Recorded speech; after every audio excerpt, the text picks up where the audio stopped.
Hi, everyone. Thanks for tuning in. Today, we're going to be talking about the denaturalization news, and then we're going to do two success stories just because we have so many, and if we don't do it, they're so good. And if I don't do it, then we kind of run out of slots, and we just need to keep on doing more, right? And so, just like always, feel free to ask questions between the segments. I'll be answering questions, anything you guys have from TikTok, from YouTube, from Instagram. And the two success stories that I'm going to be focusing on, one is NA3, which means you help your baby get a green card when you enter the US. It's a fun story, wholesome story, but it's actually quite complicated in the sense that there's misinformation out there. Second is about motion to terminate, meaning a client is about to be deported. How do we close out the case? This is happening not just with people who are illegal, it's even happening for people who already left the US. So this is a new trend, and we definitely want to go into talk about it. These are not long success stories. I'll just give you the facts, tell you exactly what we did, what you should do, and then we'll end it. But before we get into the success stories, I want to focus on denaturalization. Denaturalization is not something that most people should be concerned or overly worried about. I've already done so many consultations this past year about with people who are completely they can't sleep over this. Let's just put the numbers in perspective, okay? I mean, before we talk about the process, I'm sure you already know it, but let's just talk about the numbers. Up to 1997, there were about like 300 cases done, like from like the founding of our country till then, right? And then during Trump's first term, there was about 100. And mind you, it was Obama's administration that really pushed for it to start it. And it was during the Obama administration when he released those memos, and USCIS and AILA caught wind of it, and they were talking about it, that I started really paying attention to it, because it's like this could completely change the game for immigration. And since then, till now, I've been following and I've been looking into it.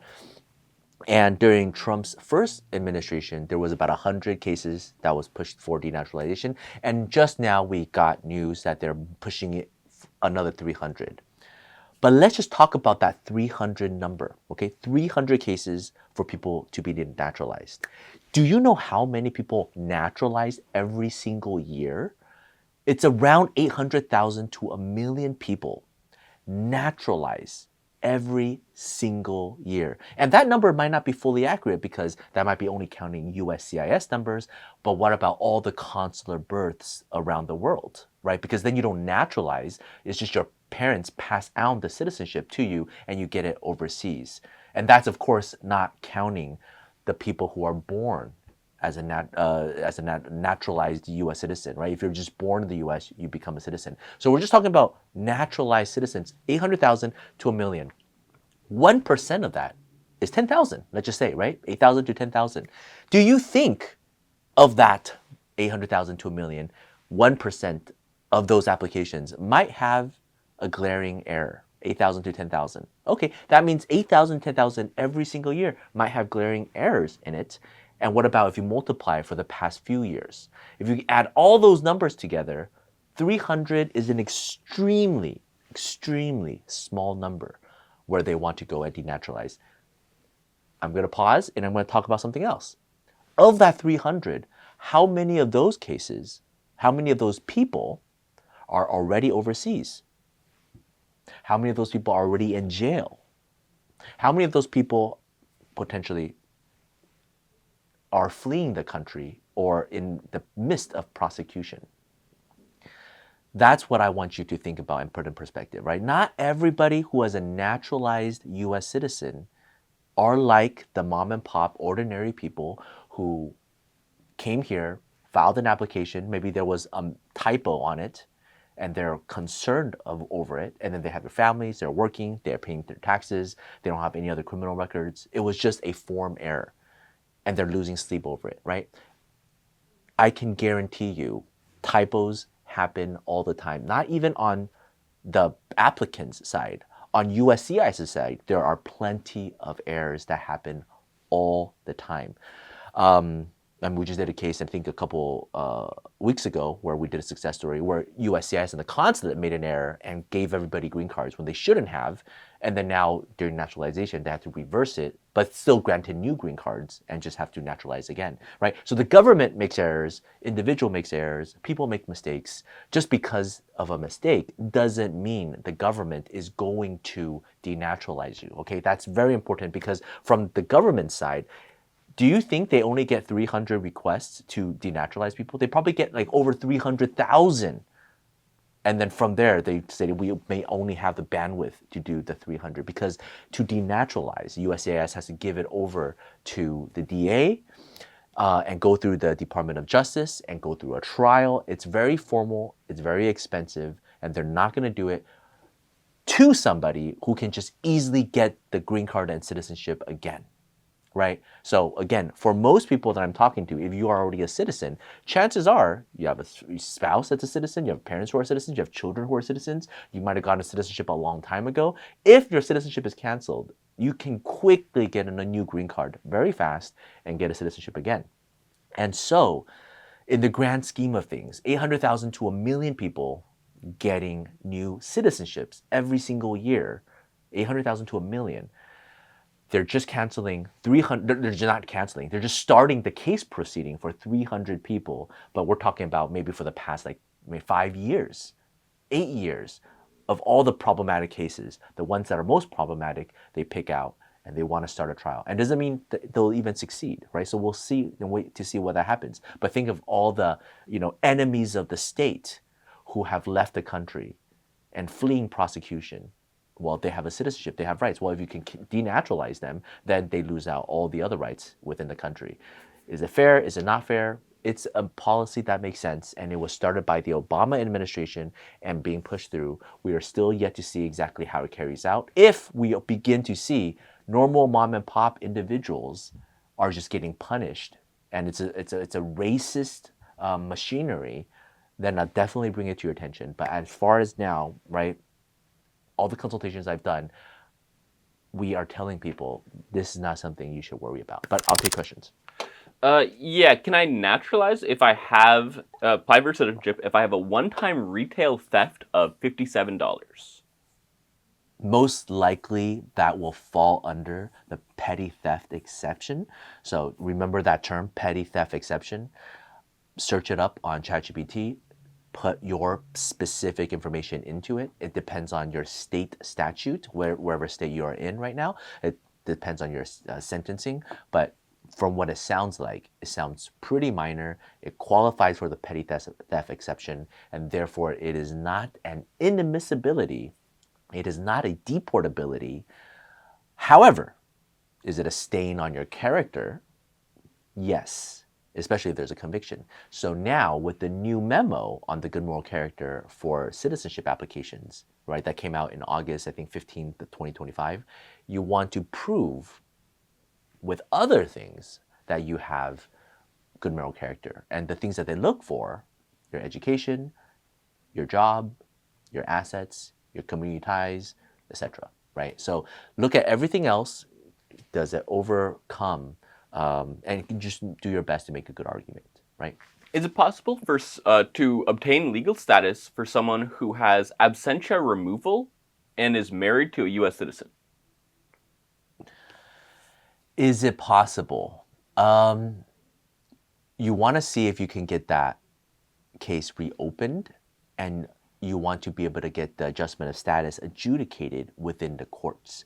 It's going to be quite impossible to do it with USCIS. It's going to be quite impossible to do it at the consulate because there is already a removal proceeding, which is why I'm talking about one of these next success stories. You really want to go and reopen that case and get them to adjust. Now, you might have to apply for a waiver, you might have to do cancellation and removal, you might have to do these other things, right? And if you're married to a US citizen, what you could do, at least, at the bare minimum, is you can file the I-130 to prove the marital relationship. And once that gets approved, the courts are more likely and willing to adjudicate a case and get it reopened. This administration is not really reopening cases. They're reopening cases that they want to reopen. Cases that have been closed that you petition to open, they're usually not. There's a huge backlog, a couple million cases backlog, and the number of immigration judges are shrinking. And so it might be a long wait. But if your question is a very theoretical one, yes. But these are the steps, right? At least do the I-130, at least get the case together, at least you make the request. In your view, how is the final merits determination for the I-140 EB-1A done? How is it done? Like, as a USCIS officer, what do they look for and how do they adjudicate? Or how do we as immigration attorneys prepare? Or I guess it could be the same thing, right? How do we try to win it? So, when I go to these conferences and I want to hear other experts talk about it, when I hear USCIS officers talk about it and then look at their training manual, and then we've been doing this for decades now, the idea is very simple. Just purely comparing you to other people in that industry.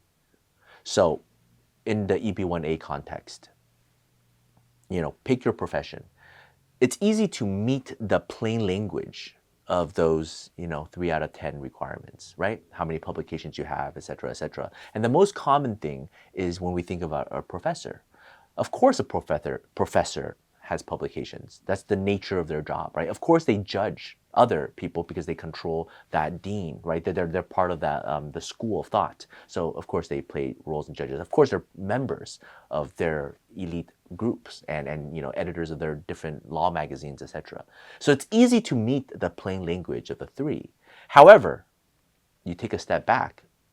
Well, if every professor meets the 3 out of 10, are you necessarily one of the best professors that deserves a green card? So the whole final merits, it allows for that kind of adjudication where, okay, you do meet the plain language of the law for immigration, but are you truly the cream of the crop, best of the best?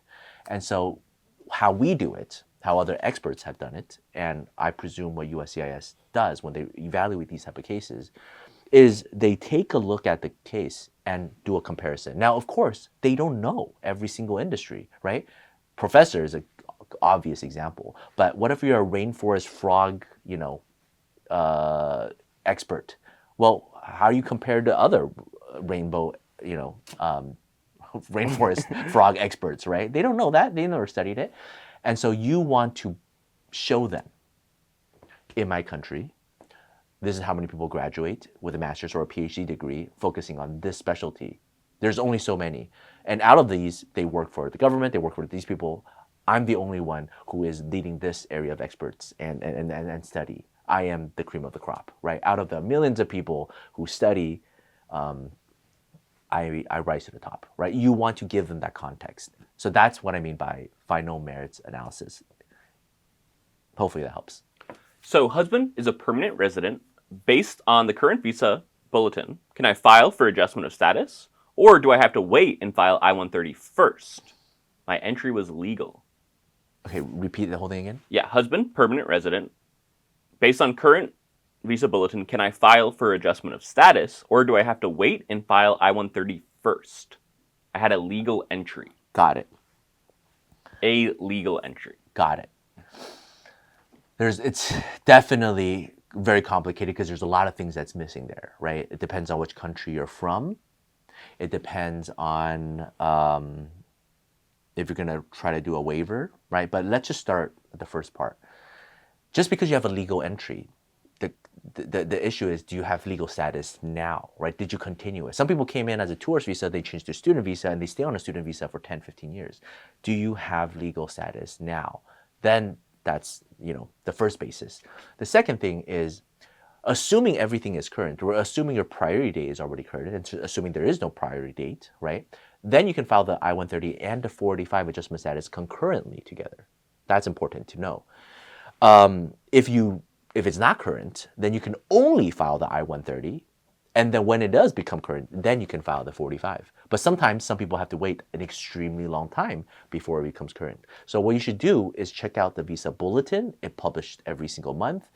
Every country, it depends on where you're born.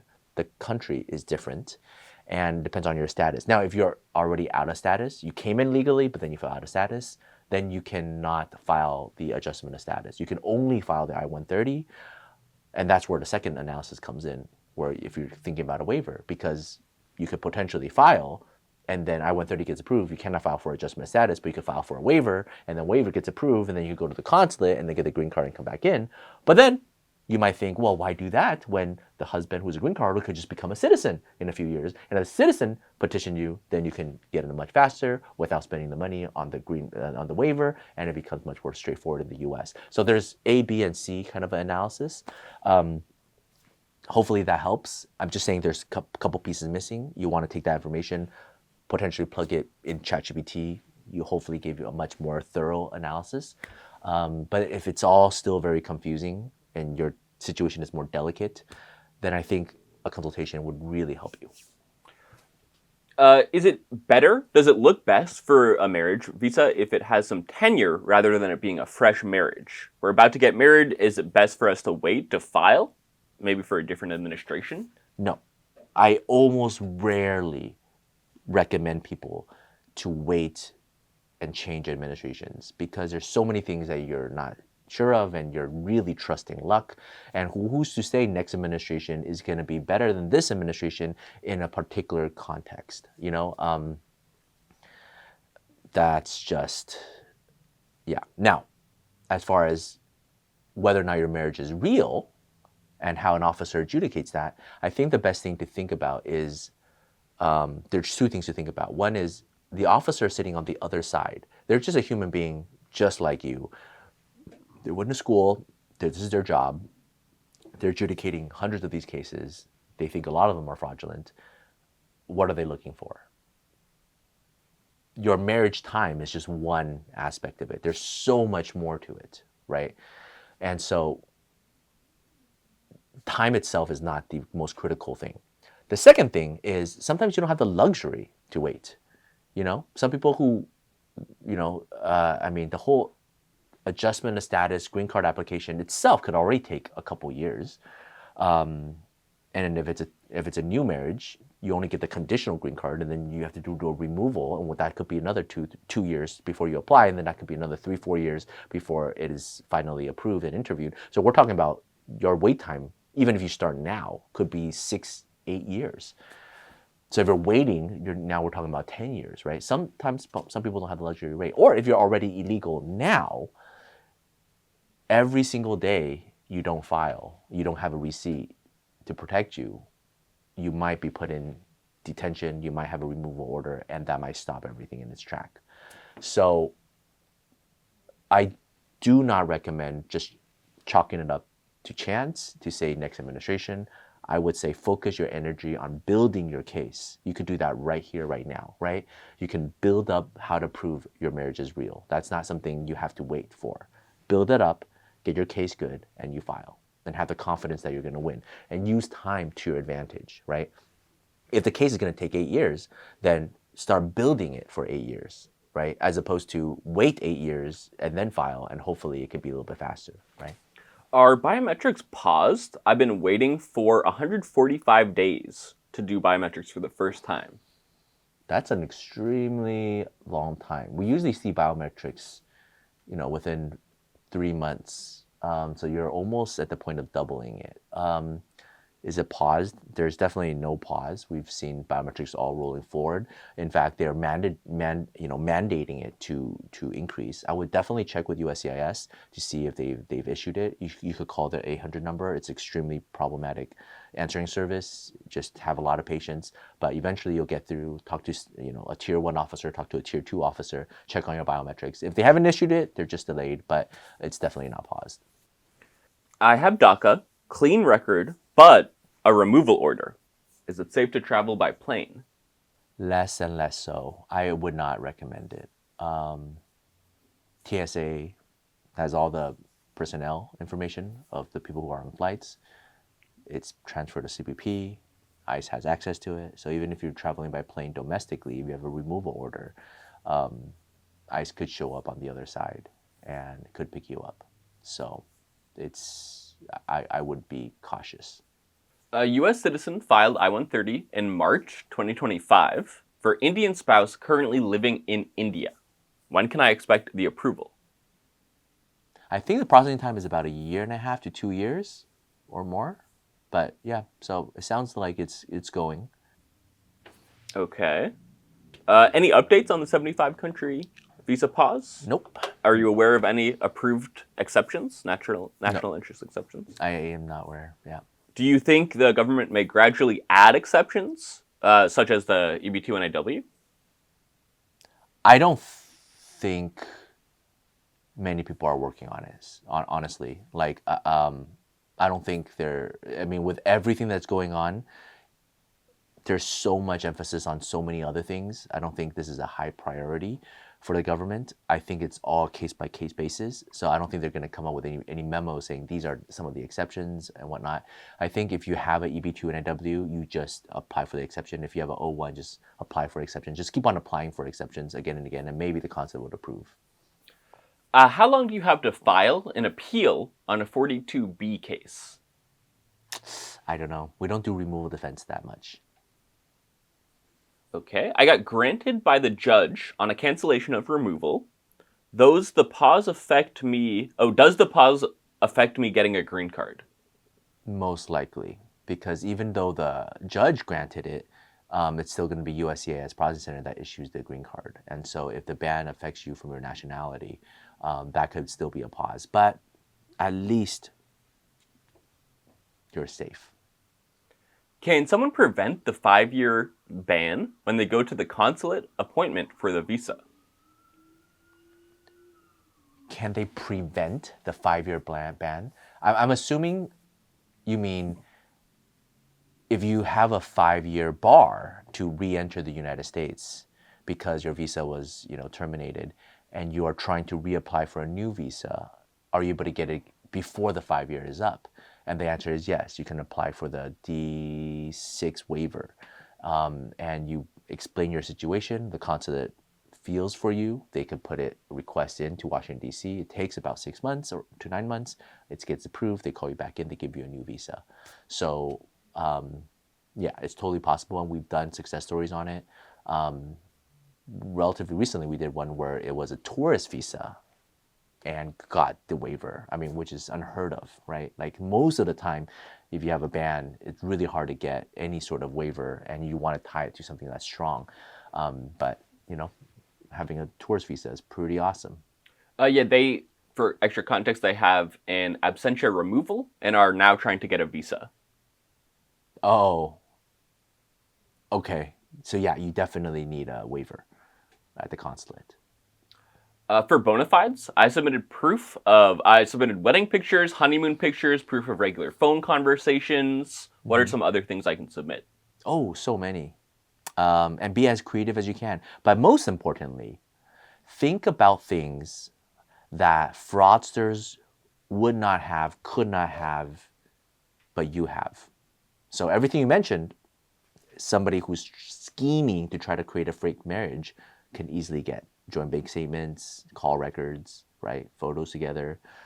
And their photos are probably better than yours. They hire professional photographers, they stage it, it's a profession that they're doing.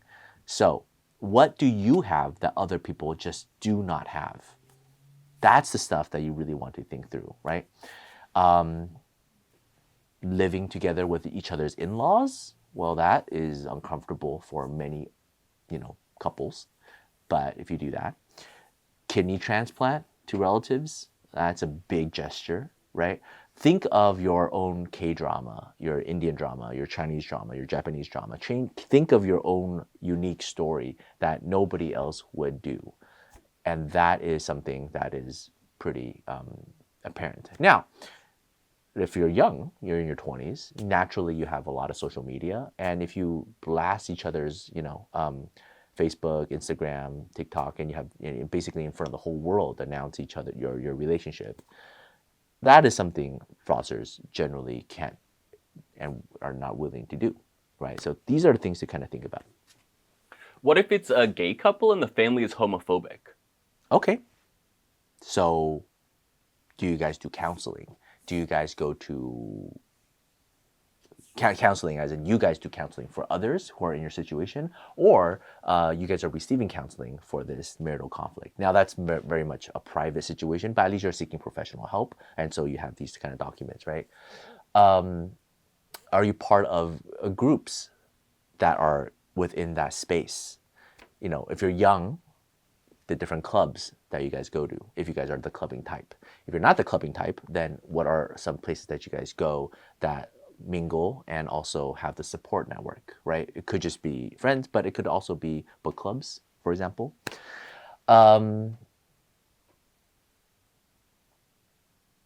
Yeah, those are the type of things that you want to build and think about. When DOMA was first struck down, I forgot when, 2016, 2017, it was a big deal. USCIS took a lot of effort into trying to make sure that they don't discriminate. And so there was a lot of training.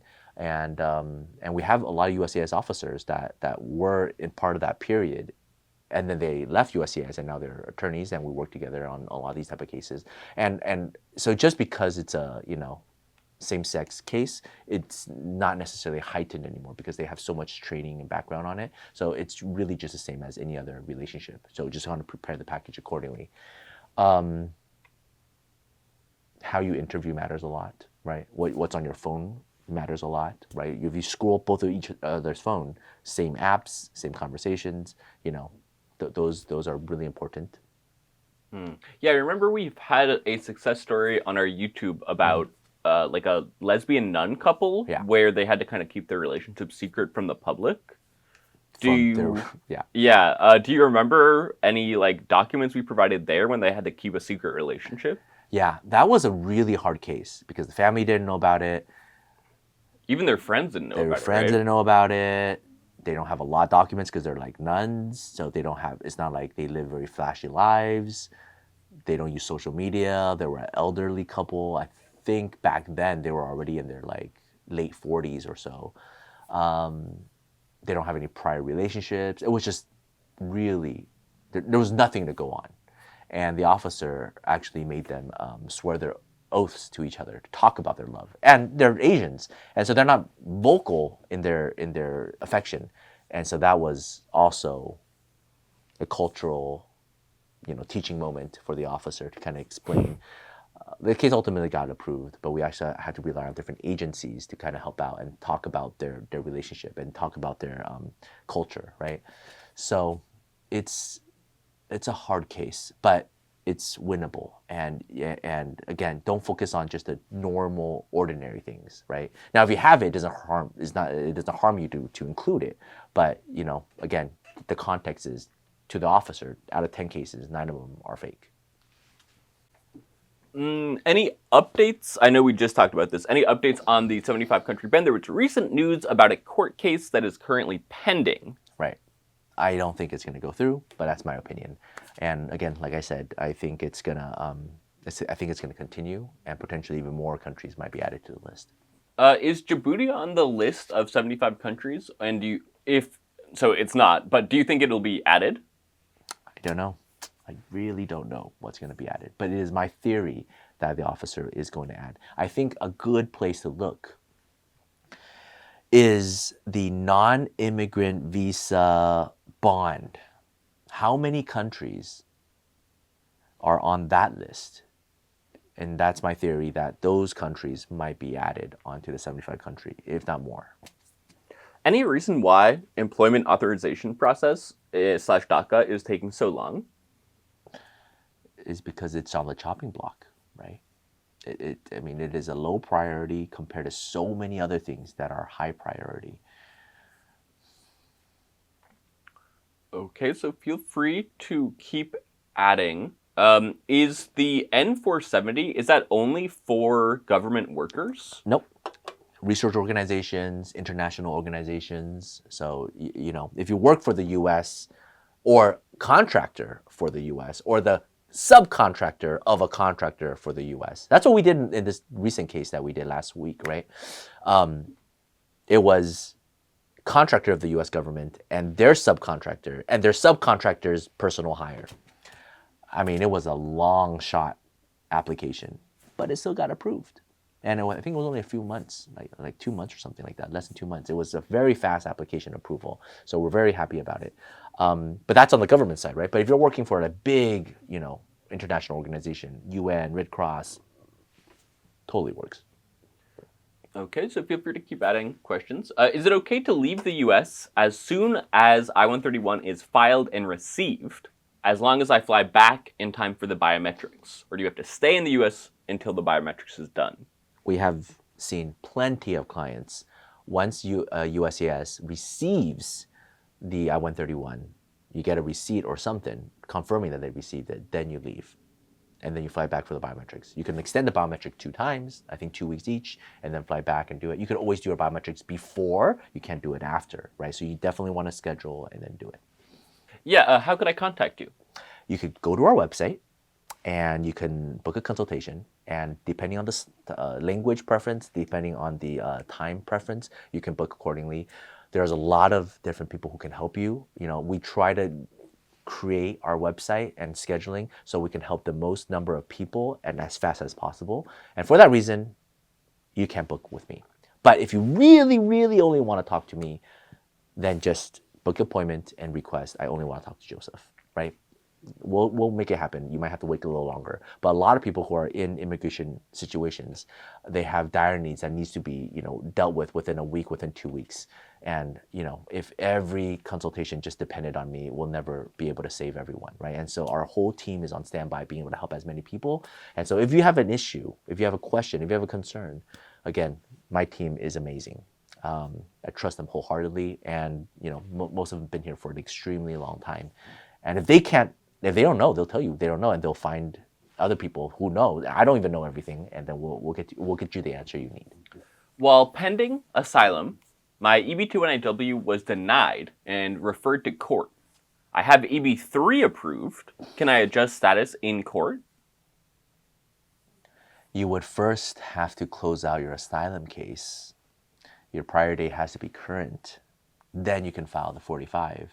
And your standard of proof is significantly higher. Now you have to prove by clear and convincing evidence, which almost pretty much means your case has to be 99% flawless. Possible, just hard. If I join the military, can I help my parents get their green card? And how long would that process be? Yeah, look at parole in place, right? It is still alive and well. Every USCIS service center does that a little bit differently. Some people want a written statement, some people don't. Check with your local USCIS office on their exact requirements. I know it's hard to be able to do that, but look first at what the general requirements are for parole in place. Again, if you're joining the military, they usually have, I think, JAG attorneys that are trained with immigration. And of course, if they can't do it, they usually reach out to AILA for pro bono help, and then a lot of the attorneys go and help. But you should be able to get the right resources to be able to help. But it is definitely alive and well, and you could potentially do it. My 42B was put on reserve by IJ. Immigration judge. In 2023. Okay. But QR is aging out soon, this year. Do I, father, lose benefit? Say the whole thing again? Yeah, 42B put on reserve by IJ, 2023. But QR Qualifying relative is aging out this year. Does the father lose benefit? I don't think so, but I might not be understanding the fact pattern correctly. Cancellation or removal is based on your good moral character in the country. And so it is not really dependent on any quote-unquote qualifying relative. Any qualifying relative, quote-unquote, is just, your approval is not dependent on them. Your approval is dependent on your good moral character and how important you are to society. And aging out is a CSPA concept, and presumably they're born in the US and they are a citizen already, and so they don't need your cancellation or removal. But if they are a child and their status depends on you getting the green card and they're aging out, then you have to look into whether or not CSPA can protect them. And to my understanding, I don't think it does, because I don't think it freezes the age for cancellation or removal. They might be able to do their own 42B if they're unlawfully present in the US. But, CSPA, Child Status Protection Act, for people who are aging out is really reserved for I-130s, 45s, and EB5. I have an appointment at the NBC, but I got in trouble with a DUI. Will I be denied? A single DUI is not a inadmissibility and a deportable offense, but it does call into question good moral character. And so you want to do everything else to kind of overcome that. So definitely do your best. And there's no guidance on the consulate good moral character compared to the US citizen, where there's a clear memo that just came out last year. So my recommendation to everyone is just take the US citizen good moral character and bring it over to the green card application portion and review everything and try to do your best to make the same arguments. Okay, one more question? one last question. One last question. I have a wife in Vientiane, Laos, and what should I do about when she will be able to come to the U.S.? It's just a long way, but you know, the I-130, the NVC, and then the consulate. Yeah, just make the wait and petition and work through the system. If you can't wait, or if it's beyond processing, you can always get your senator and congressman to kind of push USCIS. I want to talk about NA3 first, right? NA3 is when a green card holder mother gets her baby a green card when they enter the United States. If you're searching this online, you will see conflicting information. You'll see, oh, do it at the consulate. You'll see, oh, just directly do it at the border. You'll see directly do it with customs at the airport or at the border. And I want to clarify the whole process and how we do it, right? Again, if the authority falls on the customs officer, and the law is a green card holder mother who leaves the United States and gives birth upon their first entry back within the 2 years, that baby can get a green card. And that policy makes sense, right? You know, some people travel and inadvertently get pregnant and give birth and they can't come back. You know, the baby should be a green card holder. Now, if the father or the parent, the father is a U.S. citizen, they potentially could directly transfer the citizenship abroad at the consulate, right? But if the father is also a green card holder or not a green card holder, just a foreign national, the green card mother should at least pass on the green card status, the lawful permanent status, to the child. Now, over the past, 7+ years now, where I've been going to the border, talking to the officer, I could tell you that officers really don't like doing NA3 cases. People at the customs at the airports don't like doing NA3 cases. And the reason for that is because it's a huge responsibility. You're filling out the form, a simple form, a very, very, very, very simple form.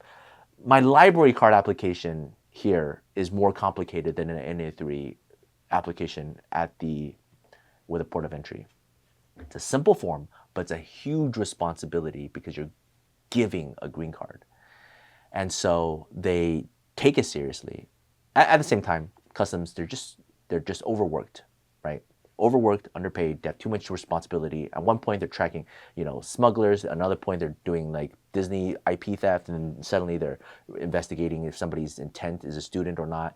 And then suddenly a mother shows up with a baby and wants a green card. And they have to do that within a few minutes, right? Like, it's a lot of work. They don't like doing it. But it is their authority and is their obligation, and it is the law. And that's why we've seen in the past 5-6 years, so many people read it like, oh, I could just go to the border. I could buy a plane ticket, fly to the airport, and my baby gets a green card. And some do, right? Some do, and great. But we also see the tragic situation where they get turned away. And once you're turned away, the NA3 doesn't qualify anymore because it only applies the first time upon entry. And the second thing is a nightmare situation where the officer actually takes away the mother's green card, right? If you search on our YouTube channel, you'll see a story we did. I think it was 2 years ago. I remember, I was in Orlando where I got the call like Sunday night, and a mother was taken to custody and green card was confiscated. She was trying to do NA3 for her child, but the officer said the mother has been out for too long, so mother abandoned the green card, therefore the child doesn't qualify. That happens more often than you think, but it was one of the first times where the mother's green card was actually confiscated and going to be forced to be abandoned. So I flew back from the ELA conference. Next day, spent a whole week when we tried to get it. We got the mother's green card back. She wasn't canceled, but the child unfortunately couldn't get the NA3 and had to fly back. And what happens then? Now the mother has to do the original and traditional filing with USCIS, file the I-130, go to the consulate. It could take years. It could never happen because the mother might not ever come back to the U.S. and she doesn't meet the physical presence test, so the child can get the green card. So basically, this one mistake at the border, or in this case at the airport, caused the child not to have a green card for potentially forever. And that's just the situation. Now, what do we do? What did we do in this case, right? So this was Amy's team, spent a good few months working on it. And it was actually, the solution, I guess I should say, is relatively fast. So we applied it with the consulate first. And the consulate application wasn't that difficult. She prepared everything, coached the client how to answer, filed it, and within like a month and a half, she got the visa approved in her passport. I mean, I think we spent about a month preparing. We filed it about a month and a half, got the visa and the passport, and within a few days, 2 weeks actually, she flew with the child into the US, and we prepared an entire entry package to the customs officer. We always do it, rarely ever used, but we do it out of abundance of caution. The officer looks at our entry package, questions the client, looks at the visa, and we've never failed. We've never failed an NA3 when we do it this way. Why? Because to the officer, the form is already filled out. There's an attorney preparing the brief. It's very clear. The consulate approved it already. To them, if so many people are attesting for this application, they are not as responsible. It's easy. They could approve it. And within, I think, less than 10 minutes, entered. And the good thing about it is because it's so formal and straightforward, less mistake is likely to happen. Because we also do other cases where the client successfully did the NA3 at the airport or at the border, came in, but USCIS never mailed them the green card. And then they had to leave, and suddenly they're in limbo because they entered with a green card status, but they never got the green card approval because maybe the officer didn't send it into USCIS. Maybe there was a mistake on the form and a mistake on the number, and we have to do I-90 and we have to appeal. There's all sorts of problems that happen if there's a human error. And again, you're just showing up in front of an officer trying to get a green card, filling out a paper. Of course, errors happen, right? Now, if you stayed in the US, you could have a chance to correct it, but what if you had to leave? So for all of those reasons, the way we do the NA3 is we do it at the consulate. And a lot of people are scared to go to the consulate. They think it's a lot of extra work and a lot of extra time. It is not. I want to just let people know it is not that complicated. You just prepare it well. It is far simpler than the other alternative, doing the I-130, going through the National Visa Center, going to the consulate, and preparing everything else. That is way more complicated. This, in comparison, is maybe 20% compared to that, right? So you prepare it well, you coach the client, they do it, they get the visa in their passport, and then you face the CBP officer, and then you present everything, right? So it's a two-step process. But it makes the second process, the most important process, just that much better.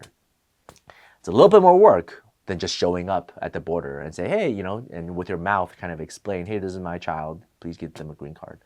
But if you want to do it right, do a little bit more work, it almost guarantees a success. And that's what Amy did. And we just, I was on standby when the client was in New York, and they flew in, and, it was very smooth, and I didn't even have to talk to the officer. But I'm always there in case the officer does have any questions. So that is a success story. Props to Amy. This is a new trend that we're seeing where people are getting notice of intent to appear the moment their cases get denied. And this is extremely important because it is going to lead to the next wave of problems that people are going to face. In this case, it was a mother who was visiting her daughter on a tourist visa. She filed the extension, she had a surgery, and the extension took so long that she just decided to leave. But the case was denied, and then she got the notice of intent to appear. Luckily, she left before she received the notice of intent to appear. And you might think, what? Why would she get a notice of intent to appear at an immigration court for a tourist visa saying that she has to leave when she's already left? This seems really dumb and a waste of taxpayer money. It gets worse. That is obviously what everyone thinks. And we obviously reached out and said, can you just close this trial, please? Right? Like the person already left. It turns out the trial attorney couldn't be reached because she was out of the office. The court couldn't be reached because they were in backlog. And so it's up to the trial attorney. So nobody could respond. We have to show up for trial. During the trial, at least we were able to be placed first and say and make this request. Please just close out this case. The client already left. The trial attorney wasn't willing to. The trial attorney said, I don't know if she left. And the judge looked at us and we said, you literally represent customs. You have it in their data bank. There was a I-94 record of her leaving. You can check. We already provided the proof that she left, the plane tickets and everything. And the trial attorney said, well, I can't go based off of the proof that you provided. Well, you have access to the system. Why don't you just check it? You had all this time to check it. You have time to check it before you issued the notice of intent to appear. Why did you issue the notice of intent to appear before checking? Why didn't you check? The judge was actually quite fond of this argument and said, do you have access to the system? The trial attorney reluctantly said, yes. Then the judge said, well, can you check then before we decide if we should terminate this proceeding, right? Because the alternative is for the trial attorney to say, no, let's kick it to the next hearing and let's wait, 3 months, 6 months, and then come back to this trial. So 2 trials for a case to determine whether or not this old grandmother have already left the U.S. or not. The judge asked, can you please check the system? They're like, all right, fine. But she couldn't log into the system. It was like glitchy. And so we were bumped down to the end of the line and we have to wait for everybody else's trial to go. And then finally, in the end, when it got back to this case, the trial attorney said, all right, I see that she has left. And then so the judge says, okay, so do you agree to terminate this case then? Right? Because the attorneys requested to terminate this case because the person already left. The trial attorney said, I will defer to the court. That is the situation at immigration court today, where trial attorneys cannot make common sense decisions because they're under so much pressure to oppose everything that is pro-immigration. Mother, right? Like that is the situation we're in today. And the trial attorney, the judge said, fine, we'll close out the case. We closed it. Now, had the mother left the U.S.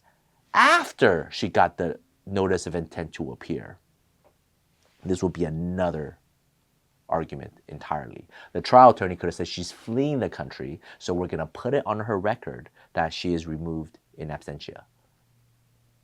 And think about that. All right, let's assume that does happen, right? Not everybody can hire an attorney to do this sort of bogus trial, right? Where you go up and you purely state, I've already left. You're telling me to leave, I already left. Like, what's the point? But had they not done that, even this case would have been in removal in absentia. And if she does have an removal in absentia order, good luck trying to get any other visa to come back to the U.S., right? Again, this is a grandmother who came to the U.S. to visit her daughter, had surgery, had to stay, pay out of pocket and everything, and then filed an extension, paid for the extension, but it was taking so long because the government is so slow, and then she flew home. Something so simple, but now suddenly she is in the same bucket as everybody else who got removed for being illegal in the United States, and she loses out on all future privileges of getting a visa. Think about that. She had to spend extra funds to pay for an attorney, to go to a hearing, and we try to save her money by saying we'll try to request that we don't even have this trial, so we don't even have to go. The court, the system just didn't allow for it. We had to go to the hearing. We went to the hearing. We tried to close it. They wouldn't be willing. They're not willing to close it. It was going to be a second trial for something so simple. But that's what we're seeing. For people who are coming in as tourist visas, filing extensions, for people who are overstaying their I-94s, for people who had their student visas, revoked, canceled for all sorts of traffic ticket reasons, and now they're getting an NTA. And that is not something you take lightly. I know in other situations in American civic life, right? Oh, you have some library books that are overdue and you forget to pay, you pay a penalty, right? Some things are not that severe. But a notice of intent to appear is something that needs to be dealt with. And unfortunately, the situation in the climate that we're in, there's so few immigration judges, the cases are so backlogged, and trial attorneys are required and ordered to oppose everything, even if it doesn't make sense, even if it's contrary to justice, grace, and peace. So hopefully everybody who gets a notice of intent to appear responds on time and is able to reopen if it got in absentia removed and be able to close out that case. But this is going to have a lasting effect on American civic life for the next 20, 30, 40 years, because everybody who gets this, a lot of people who got it, they don't even know they've been removed until they go back for another visa appointment years later. What? I've been deported from the US? You know, that's a new reality, right? People have been deported and they don't even know they got deported. But we close out the case.